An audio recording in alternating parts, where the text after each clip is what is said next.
गुजरात में कांग्रेस ने चुनाव से पहले मान ली हार, नेताओं में पार्टी छोड़ने की होड़। हार्दिक ने कांग्रेस छोड़ बीजेपी का थामा दामन, विधानसभा चुनाव भी लड़ेंगे। हार्दिक के आने से बीजेपी के लिए और आसान हो सकती है विधानसभा चुनाव की लड़ाई। हार्दिक पटेल का मन बदल गया है। जिस दल को 7.5 साल से पानी पी पी कर कोस रहे थे, आज वो उन्हें अच्छा लगने लगा है। पीएम मोदी को गुजरात की बर्बादी का प्रतीक बताने वाले हार्दिक को अब मोदी में भारत का भविष्य दिखने लगा है। मोदी भारत के सबसे बड़े आइकॉन दिखने लगे हैं। मोदी विरोधी से अचानक ही हार्दिक पटेल मोदी भक्त बन गए हैं और आज भक्ति में डूबे हार्दिक पटेल ने बीजेपी का दामन थाम लिया। आज हार्दिक बीजेपी में है। बीजेपी नेता उनका स्वागत कर रहे हैं, लेकिन यही बीजेपी नेता कुछ समय पहले हार्दिक को आतंकवादी, देशद्रोही और न जाने क्या क्या बातें कर रहे थे। बीजेपी सरकार में हार्दिक पर देशद्रोह का मामला तक दर्ज किया गया था। 2-2.5 दर्जन मुकदमे अलग से दर्ज करा दिए गए थे। वो बात अलग है, जैसे ही हार्दिक बीजेपी को लेकर नरम पड़े, ये मुकदमे हटा भी लिए गए। जिस हार्दिक के चलते गुजरात में बीजेपी के सीएम आनंदीबेन पटेल को अपनी कुर्सी छोड़नी पड़ी, विजय रूपाणी को कमजोर सीएम बताया गया, अब वही हार्दिक पटेल बीजेपी की ताकत बनने को तैयार हो गए हैं।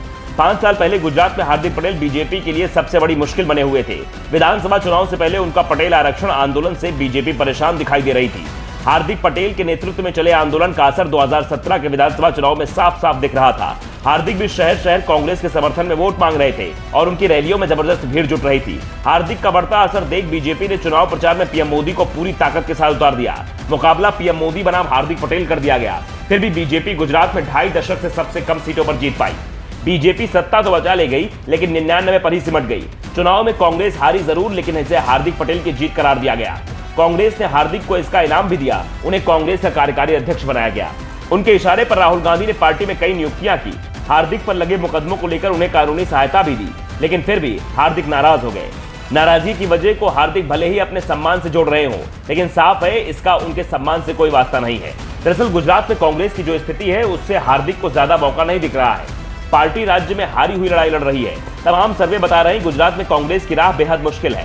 कांग्रेस नेता भी ये मान रहे हैं कि जितनी सीट पहले मिली उसके आसपास ही पहुंच गए तो इसे जीत ही माना जाएगा, क्योंकि इस बार पार्टी मुकाबले में नहीं दिख रही है, पहले से ही कमजोर है। और ऊपर से अरविंद केजरीवाल की आपने भी एंट्री मार दी है। आपने कांग्रेस के वोट में सेंधमारी की है। जहां जहां आप मजबूत हो रही है, कांग्रेस मुकाबले से दूर हो रही है। अब तो केजरीवाल और भगवंत मान हर महीने गुजरात आ रहे हैं और हर बार कांग्रेस की मुश्किलें बढ़ा रहे हैं। ऐसे में हार्दिक को भी समझ में आ गया है कि कांग्रेस में रहेंगे तो सड़क पर रहेंगे। निशाना सत्ता पर साधना है, तो इसके लिए कांग्रेस ने बीजेपी ही सबसे अच्छा विकल्प है। 1998 से बीजेपी गुजरात सत्ता में है और कब तक रहेगी इसे लेकर कोई दावा नहीं किया जा सकता। वैसे राजनीति में जनता मालिक होती है, लेकिन गुजरात में तो बीजेपी ही मालिक दिख रही है। राजनीतिक विशेषज्ञ कम से कम 2022 के विधानसभा चुनाव में तो बीजेपी की जीत तय मान रहे हैं। ऐसे में हार्दिक पटेल ने भी संघर्ष की जगह सत्ता का रास्ता चुना है। कांग्रेस में रहते हैं तो 5 साल संघर्ष और करना पड़ता, बीजेपी में आए हैं तो डगर आसान दिख रही है। विधानसभा चुनाव में उन्हें बीजेपी टिकट दे सकती है। पार्टी को सत्ता मिली जिसकी संभावना भी दिख रही है, तो हार्दिक को मंत्री भी बनाया जा सकता है और इसी कुर्सी के चलते हार्दिक पटेल ने बीजेपी में जाने का रास्ता चुना है। Bureau report, the Dhakad news.